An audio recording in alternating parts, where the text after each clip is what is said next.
தமிழ் உள்ளங்களுக்கு உங்கள் எய்ம் தொலைக்காட்சியின் தமிழர் திருநாளாம் பொங்கல் நல்வாழ்த்துக்கள். உன்னை நேசிப்பது போல் உன் அயலானையும் நேசி. நான் உங்கள் அன்பு தோழி விஜே வினிஷா. இன்னைக்கு நம்ம தமிழர் திருநாளை கொண்டாடுறோங்க. அப்ப முக்கியமான ஒரு விஷயத்தை பத்தி கண்டிப்பா நம்ம தெரிஞ்சுக்கணும். பரவலா பேசப்படுற விஷயமும் அதுதான். யார் தாங்க தமிழர்கள்?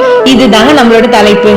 இப்போ தமிழ்நாட்டுல, இந்தியால, ஏன் உலகத்திலேயே இப்ப பரவலா பேசப்படுற விஷயம் யார் தமிழர் அப்படிங்கறதுதான். நீங்க எந்த நாளிதழ எடுத்தாலும் சரி, எந்த தொலைக்காட்சியை பார்த்தாலும் சரி, ஏன் எந்த அரசியல்வாதிகளை பார்த்தாலுமே சரி, எல்லாருமே கேக்குறது யார் தமிழர் அப்படிங்கிற விஷயம்தான். இந்த கேள்விக்கான பதில எல்லாருமே அவங்களுக்கு புரிஞ்ச மாதிரி சொல்லிக்கிட்டே தான் வராங்க. ஆனா யாருமே முழுமையான பதில இன்னைக்கு வரைக்கும் சொன்னபாடில்ல. புதுசா ஒரு மனுஷன் அதை கேட்கும் போது கூட அந்த பதில் புரியற மாதிரி இருக்கணும். அவ்வளவு விஷயத்தோட இதை தெரியப்படுத்தணும். அதனால இப்ப வாங்க நம்ம யார் தமிழர்னு பாத்திரலாம். அதுக்கு முன்னாடி 3 விஷயத்துல நம்ம மார்த்தட்டி கொள்ளலாங்க. தமிழன் என்று சொல்லடா, தலை நிமிர்ந்து நில்லடா. இந்த கூற்றுக்கு இணங்க நம்ம கிட்ட 3 விஷயம் இருக்கு. முதல் விஷயம் என்னன்னா, உலக மொழிகளுக்கு எல்லாமே தாய்மொழி நம்ம தமிழ் மொழிதான். இரண்டாவது விஷயம், குடிகளுக்கு எல்லாமே மூத்த குடி நம்ம தமிழ் குடிதான். மூன்றாவது, கலாச்சாரம், பண்பாடு, பாரம்பரியம், கடவுள், வாழ்வியல், இதுல எல்லாத்துலயுமே மூத்த குடியும் நம்ம தமிழ் குடிதான். அதனாலதான் சொல்றேன், தமிழன் என்று சொல்லடா, தலை நிமிர்ந்து நில்லடா. வாங்க யார் தமிழர் அப்படிங்கறத இப்ப நம்ம 3 பிரிவா பார்க்க போறோம். அதுல முதல் பிரிவு, மரபியல் ரீதியாகவும் சரி, உளவியல் ரீதியாகவும் சரி, வாழ்வியல் ரீதியாகவும் சரி, 3 குடிகளை தான் இன்னைக்கு வரைக்கும் இவங்க தாங்க தமிழர்கள் அப்படின்னு சொல்லிக்கிட்டு வரோம். யாரு அவங்க அப்படின்னு பார்த்தோம்னா, பாரம்பரிய தமிழ் குடி, மூத்த தமிழ் குடி, முதன்மை தமிழ் குடி. இவர்களுடைய பரம்பரை தெரிந்த முதலே தந்தையும் தமிழரா இருப்பாங்க, தாயும் தமிழரா இருப்பாங்க. இந்த விஷயத்த எவ்வளவுதான் ஜாதிகளை உள்ள கொண்டு வராம விளக்கணும்னு ட்ரை பண்ணாலும், ஜாதிகளின் பெயரை சொன்னால் மட்டுமே இதற்கான முழுமையான விடை கிடைக்கும். 50க்கும் மேற்பட்ட ஜாதிகள் எல்லாமே தமிழ் ஜாதின்னு தாங்க நம்ம சொல்றோம். இப்பவுமே 50க்கும் மேற்பட்ட ஜாதிகள் நம்ம தமிழ் மண்ணில் இருந்துகிட்டு தான் இருக்கு. அதுலயும் இப்ப அதிகமா பயன்பாட்டுல இருக்க ஜாதிகள் அப்படின்னு சொல்லிட்டு ஒரு 10 ஜாதி எடுத்திருக்கோம். அது என்னன்றத நம்ம இப்ப பாத்திரலாம். நாடார், கவுண்டர், ஐயர், பிள்ளைமார், தேவர், செட்டியார், உடையார், வன்னியர், பரவர், பல்லர். இவங்க எல்லாருமே தான் பரம்பரை தெரிந்த முதல் தந்தையும் தமிழர், தாயும் தமிழரா இருந்துட்டு வராங்கன்னு ஆராய்ச்சியில தெரிய வந்திருக்கு. அப்ப இவங்க மட்டும்தான் தமிழர்களா அப்படின்ற ஒரு கேள்வி கண்டிப்பா எழும். இல்லங்க, இப்போ நம்ம அந்த மாதிரி சுருக்கி கொள்ள முடியாது.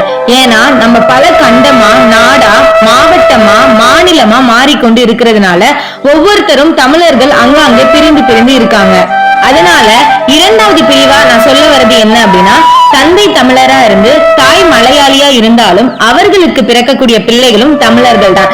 அவங்களுக்கு என்ன அட்வான்டேஜ் அப்படின்னு பார்த்தோம்னா, அவங்க தாய்மொழியான மலையாளியும் சொல்லிக்கலாம், தந்தை மொழியான தமிழர்னு சொல்லிக்கலாம். அதே போல தாய் தமிழா இருந்து தந்தை தெலுங்கரா இருந்தாலும் கூட அவர்களுக்கு பிறக்கக்கூடிய பிள்ளைகளும் தமிழர்கள் தாங்க. தாய் மொழி தமிழனும் தந்தை மொழி தெலுங்குனும் அவங்க பயன்படுத்தி கொள்ளலாம். மூன்றாவது பிரிவா யார் தமிழர்கள் அப்படின்னு பார்க்கும்போது, 3 தலைமுறைகள் அல்லது 63 வருடங்கள் தமிழ் மண்ணுல அவங்க வாழ்ந்திருக்கோம். அப்ப அவங்களுக்கு பிறகு வர அந்த 4வது தலைமுறைகள் எல்லாமே தமிழர்கள் என்று அழைக்கப்படுவார்கள். அவங்க எந்த மொழி பேசுறவங்களா இருந்தாலும் சரி, எந்த மாநிலத்தை சேர்ந்தவங்களா இருந்திருந்தாலும் சரி, எந்த நாட்டினரா இருந்திருந்தாலும் சரி, அவர்கள் 64 வருடம் தமிழ் மண்ணில் இருந்தால் அவர்களுக்கு அடுத்து வரக்கூடிய தலைமுறைகளும் தமிழர்கள் என்றே சொல்லப்படுவார்கள். அதுதான் 4வது தலைமுறை. இப்போ நம்ம சுருக்கமா யார் தமிழர்கள் அப்படின்ற விஷயத்த பார்த்துட்டோம். யார் தமிழர்கள்னா இவங்க தான் தமிழர்கள் நம்மளுக்கு தெளிவா இப்ப புரிஞ்சிருச்சு. ஆனா இந்த தலைப்பு பற்றின பதிவு இன்னும் ரொம்ப தெளிவாகவும் முழுமையாகவும் இருக்கணும் அப்படின்றதுக்காக இங்க சில விஷயங்களை நான் சொல்ல போறேன். அதுல ஒரு விஷயம் என்ன அப்படின்னா, உலக மொழிகளுக்கெல்லாம் தாய்மொழி நம்ம தமிழ் மொழி தான் அப்படிங்கிறத நான் கண்டிப்பா இங்க பதிவு பண்ணி ஆகணும். நம்ம தமிழ் மொழி மூலியமா உருவான மொழிகள் பல. அதுல சில மொழிகளை பற்றி நான் இங்க சொல்றேன். அதுல முதல் மொழி என்னன்னு பார்த்தோம்னா சமஸ்கிருதம். அதற்கு பிறகு கன்னடம், தெலுங்கு, மலையாளம், சிங்களம், இது எல்லாமே நம்ம தமிழ் மொழியை தான் தாய்மொழியா கொண்டிருக்கு. நம்ம தமிழ் மொழி தான் தாய்மொழி அப்படிங்கிறதுக்கான ஒரு முக்கியமான எடுத்துக்காட்டு இப்ப கண்டுபிடிச்சிருக்கோம். அது என்ன அப்படின்னா, 1 லட்சம் வருடங்களுக்கு முன்னாடி மனித உடல் ஒன்று குளிர்ந்த நிலையில கண்டெடுக்கப்பட்டிருக்கு. அந்த மனித உடல் நெற்றியில அம்பு எய்தவாறு இறந்து போயிருந்த உடல். அந்த மனிதனோட தொண்டை வளையம், அதாவது தொண்டையில இருக்கிற சில எலும்புகளை வச்சு ஆராய்ச்சி பண்ணிருக்காங்க. அப்போ அந்த மனுஷன் கடைசியா பேசும்போது என்ன வார்த்தைகள் யூஸ் பண்ணிருக்காங்க அப்படின்றத கண்டுபிடிச்சிருக்காங்க. அதுல அவன் 4 வார்த்தைகளை பயன்படுத்தியிருக்கான். அது என்ன அப்படின்னு பார்த்தோம்னா ஓய், ஏய், ஏல, ஏலா, இந்த 4 வார்த்தைகளை அவன் பயன்படுத்தியிருக்கான். அப்படின்ற போது ஆராய்ச்சியாளர்கள் என்ன பண்ணாங்கன்னா இந்த 4 வார்த்தைகள் எங்கே இருக்கு, இது எங்க பயன்பாட்டுல உள்ள வார்த்தைகள் அப்படின்னு தேடும் பொழுது அவங்க கடைசியா இது குமரிகண்டம், அதாவது கன்னியாகுமரி, தூத்துக்குடி, திருநெல்வேலி, நாகர்கோவில் இந்த மாவட்டங்களில தான் இந்த வார்த்தைகள் இப்பொழுதும் பயன்பாட்டுல இருக்கு அப்படின்றத தெரிஞ்சுக்கிட்டாங்க. அங்கதான் ஏலனா ஆணையும், ஏலா அப்படின்னா பெண்ணையும் கூப்பிடுறத அவங்க தெரிஞ்சுக்கிட்டாங்க. இதுல இருந்தே தெரியுது நம்ம மொழி தான் முதன்மையான மொழி அப்படிங்கிறது. அதே போல இப்பொழுதும் நம்ம தாய்மொழியிலிருந்து வந்த சமஸ்கிருத மொழி என்பது ஒரு தெய்வீக மொழியாகவே கருதப்படுது. அது ஏன் அப்படின்னா முன்னாடிலாம் எல்லாருமே ஒரே மொழியை தான் பயன்படுத்தி கொண்டிருந்தோம். அப்போ ஒரு ராஜா கோயிலுக்கு போறாரு. அவர் அங்க போயிட்டு தன்னோட நாட்டு மக்கள் எல்லாருமே நல்லா இருக்கணும், செழிப்பமா இருக்கணும் அப்படின்னு சொல்லி பூசாரி கிட்ட சொல்லி பூஜை பண்ண சொல்றாரு. அதே கோயிலுக்கு வந்த இன்னொரு திருடனும் இந்த நாட்டு மக்கள் எல்லாம் செழிப்பாதான் இருக்கணும், அப்பதான் நான் நல்லா திருட முடியும், அதுக்காக பூஜை பண்ணுங்க அப்படின்னு சொல்லி அந்த பூசாரி கிட்ட சொல்றாரு. இப்போ எல்லாருக்கும் தெரிஞ்ச மொழியில அந்த பூசாரி பூஜை பண்ணனா அவர் என்ன பண்றாரு அப்படின்றது எல்லாருக்குமே புரியும். ராஜாவுக்காக நல்ல விஷயத்த பண்ணாலும் அந்த திருடனுக்கு அவர் பண்ற பூஜை புரியாம இருக்கணும். அதுக்காக தான் இப்ப புதுசா ஒரு மொழியை அவங்க உருவாக்குனாங்க. அதனாலதான் இப்பயும் பூசாரிகள் பூஜை பண்ணும்போது சொல்லக்கூடிய வார்த்தைகள் நமக்கு புரியாத மாதிரி இருக்கு. அதனாலதான் சமஸ்கிருதம் இப்பொழுதும் பூஜை புனஸ்காரங்களுக்கு மட்டும் பயன்படுத்தக்கூடிய மொழியாகவும் இருக்கிறது. இரண்டாவதாக குடிகளில் எல்லாம் மூத்த குடி தமிழ் குடி அப்படிங்கறத நம்ம சொல்லிக்கிட்டே வரோம். ஆமா, குரங்குல இருந்து வந்த மனுஷன் கண்டிப்பா தமிழ் மொழியை தான் பேசியிருக்கணும் அப்படின்றதுக்கான பல ஆராய்ச்சிகள் ப்ரூவ் பண்ணப்பட்டிருக்கு. அதற்கு பிறகு கலாச்சாரம், பண்பாடு, பாரம்பரியம், கடவுள் இப்படி எல்லாத்துலயுமே தமிழர்கள் வளர்ந்து கொண்டு வந்தோம். இன்னைக்கு வரைக்குமே தமிழர்களோட கலாச்சாரத்திலையும் பண்பாடுலையும் போட்டி போட யாருமே கிடையாது. நம்ம கிட்ட இருக்க முக்கியமான ஒரு விஷயம் என்ன அப்படின்னா திருமணம். அந்த திருமணம் ஒருவனுக்கு ஒருத்தி அப்படிங்கிறத பண்பாட்டையும் கலாச்சாரையும் தமிழர்கள் தான் முதல்ல கொண்டு வந்தாங்க.